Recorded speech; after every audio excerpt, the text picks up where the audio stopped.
Gambling! Sometimes people win big, sometimes people lose hard. But today we're going to look at the bright side of gambling and specifically take a look at the biggest roulette wins of all time.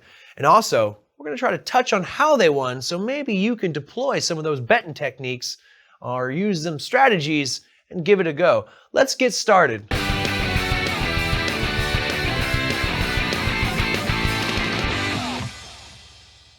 Number 5. Our first name on this list is James Bond. Not the character James Bond or someone named James Bond, rather the real-life actor Sean Connery. That's right, Sean Connery won big at the roulette tables one fine day back in 1963. This gambling enthusiast hit the roulette table in a casino at Saint-Vincent, Italy. At first, he bet on the number 17, and he lost. So he decided to change it up a bit and bet on 17 again, and he lost. But he was not deferred. He did not discourage himself. He didn't give up. He decided to play 17 again. But this time he won. This time he won. So he decided what to do after that. You play it again. He put another bet on 17, and then he won. And then what did he do? He put a bet on 17 again, and he won again. That's right, Sean Connery hit 17 three times in a row with a staggering odds of 1 to 50,653, taking home a whopping $27,000 in winnings. Essentially enough money to buy a brand new Kia Sorento. What's funny though is that the number 17 is actually an unlucky number in Italy, which makes this whole event slightly ironic, being that he won the money in Italy. A possible Easter egg, or rather reference to this event, is the character James Bond's win of the number 17 in his 1971 movie Diamonds Are Forever.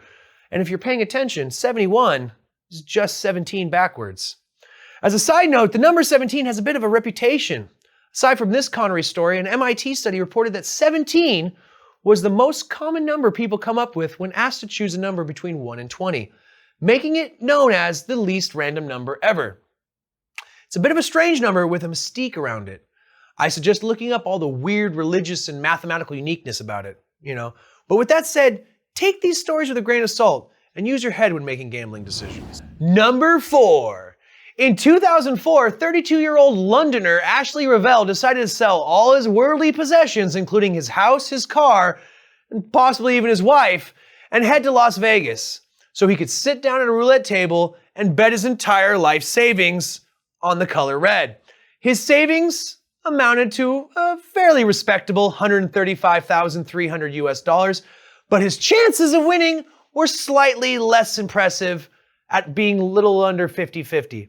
Now, if this sounds like the dumbest thing a gambler could possibly do, it is. But that day, luck was with Mr. Ravel as the wheel hit red, and he cashed out a whopping $270,600.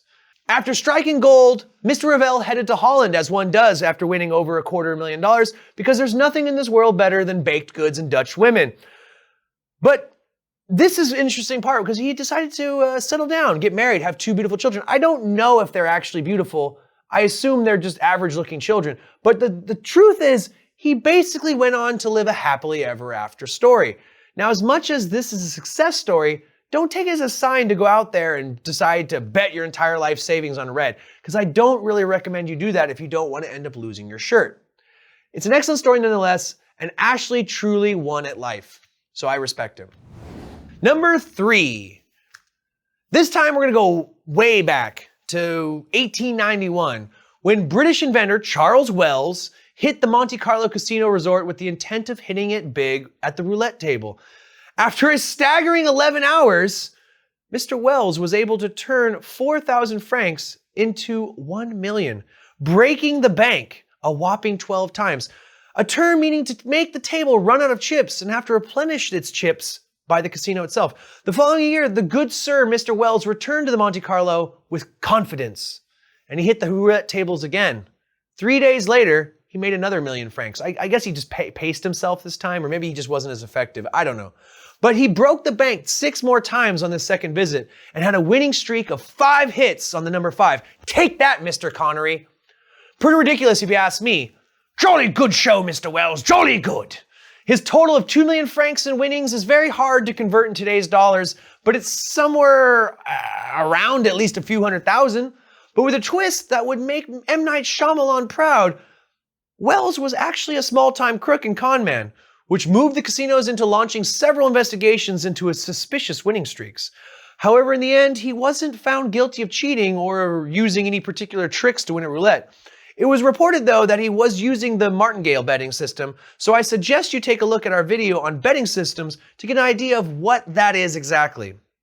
Alas, this story doesn't have a good ending, my friends, as poor Mr. Wells ended up going in the red and flushing all his winnings down the drain by deciding to continuously gamble and chase losses, ultimately leaving him without his shirt. And as we know, it gets very cold in England, and so one must make sure to always have a shirt. Oh, and he also ended up in prison because of some unrelated frauds he may or may not have been attempting to pull off. But on the bright side, Charles Wells became somewhat famous because of this whole roulette story and how he broke the bank at Monte Carlo. And there's even a song written about him. We're gonna play it? We don't have the rights? Okay, well, we don't have the rights to that. Sorry about that. Number 2. This time we're gonna talk about someone who was already rich, but got even richer through the process of roulette. And that person is the owner of the football club Newcastle United, Mike Ashley. He hit a private casino in Mayfair in 2008 and bet a total of £480,000 on absolutely every bet possible surrounding the number 17. Yes, we're back to that infamous number, 17. Thankfully, though, that one roulette table must have been blessed by the spirit of James Bond, because Mike Ashley won that bet as the ball landed right on that number.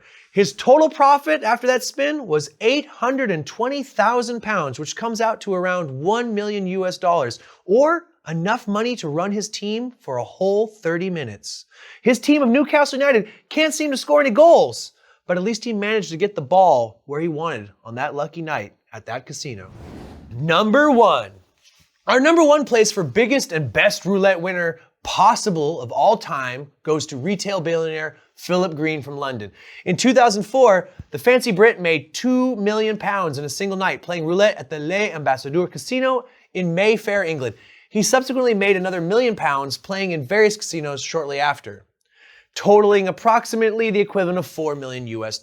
He won so big that the Les Ambassadeurs Casino reported a drop of several £1 million in their annual profit reports, making shareholders just a little worried about the success of the casino. Mr. Greene was described as a formidable gambler who could confidently bet tens of thousands on a single hand at a time, making smart betting decisions, but at the same time, he had a pretty epic winning streak, which allowed him to walk home with that dough. So he went from top shop to top shot. So that concludes our list of the biggest roulette winners of all time, and some indications on how they did it. But did you realize that all the people we listed here were British? That's right. All of them. And I guess that suggests that if you want to win at roulette, you got to be a Brit. Just like if you want to be a good card cheat, you got to be Italian.